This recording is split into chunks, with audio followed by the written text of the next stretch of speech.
Assalamualaikum warahmatullahi wabarakatuh. Aku Wahyu Novianti dengan IMAHIR 047 dari kelas Gizi 5B.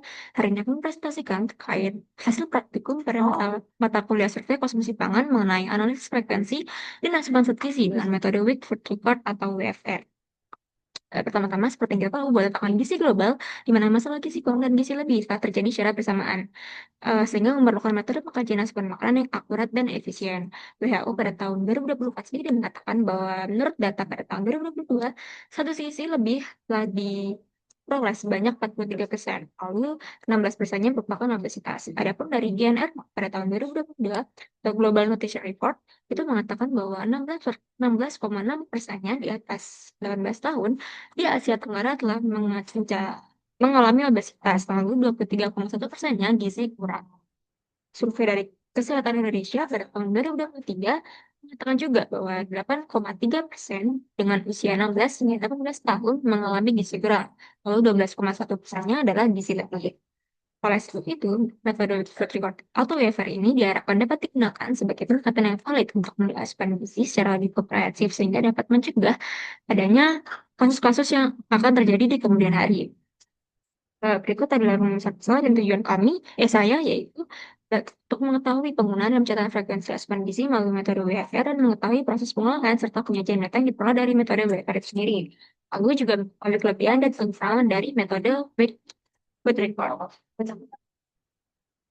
Berikut merupakan data analisis frekuensi dan asupan zat gizi yang dilakukan pada responden berinisial VSZ, memiliki jenis kelamin perempuan, lalu berusia 20 tahun dengan tinggi badan 160 cm, berat badan aku 1 kilo sehingga dapat dihitung BMR-nya yaitu 100.440,5.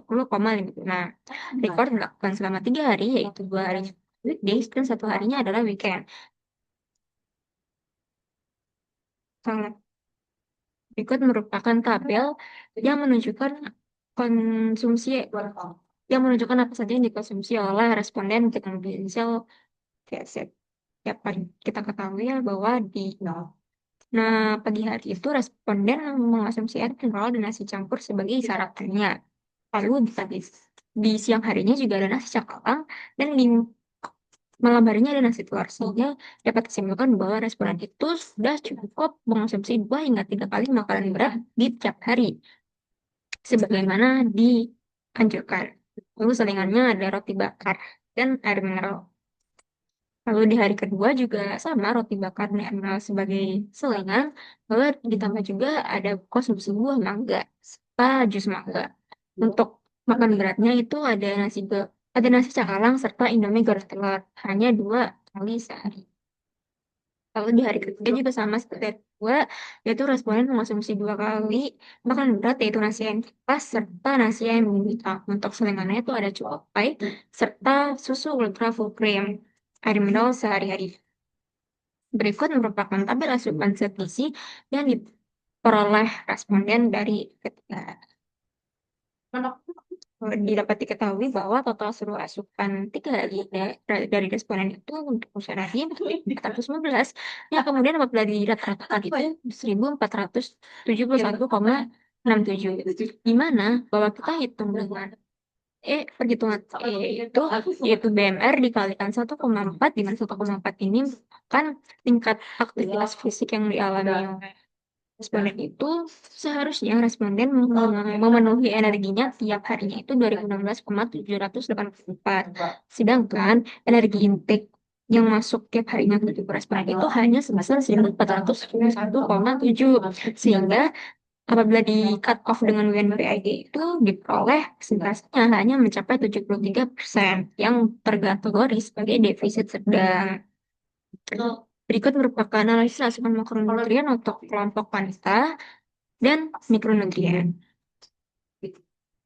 Ini untuk keseluruhan dan ini untuk hanya wanita. Jadi dapat kita lihat bahwa untuk di nomor 1 itu adalah responden berinisial VZ, di mana untuk pemenuhan protein serta karbohidrat ini bisa dibilang sudah melebihi dari rata-rata kelompok wanita.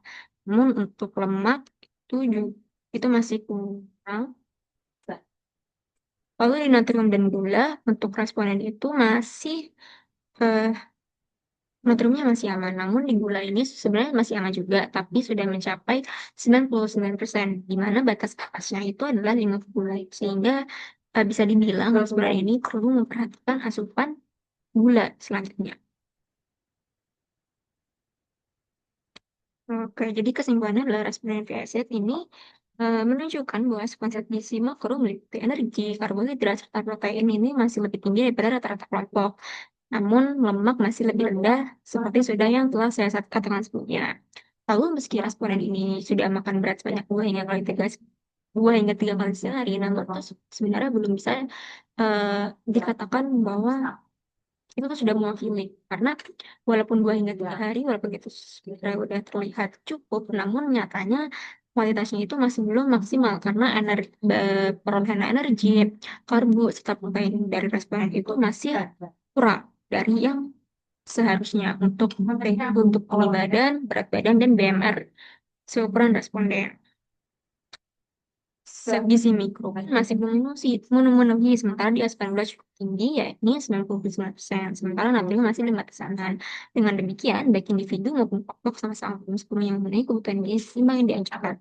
Praktikum ini menunjukkan bahwa metode weight food record dapat digunakan untuk menilai pola konsumsi pangan individu, maupun kelompok secara rinci berdasarkan penimbangan total berat sebelum dan sesudah dikonsumsi oleh responden. Hasil analisis vakum juga menunjukkan hasil belum divisa berat, yakni sebesar 51,78% untuk golongan kelompok wanita. Berikut merupakan daftar pustaka, dan ini adalah lampiran foto responden. Video dan terima kasih. Wassalamualaikum warahmatullahi wabarakatuh.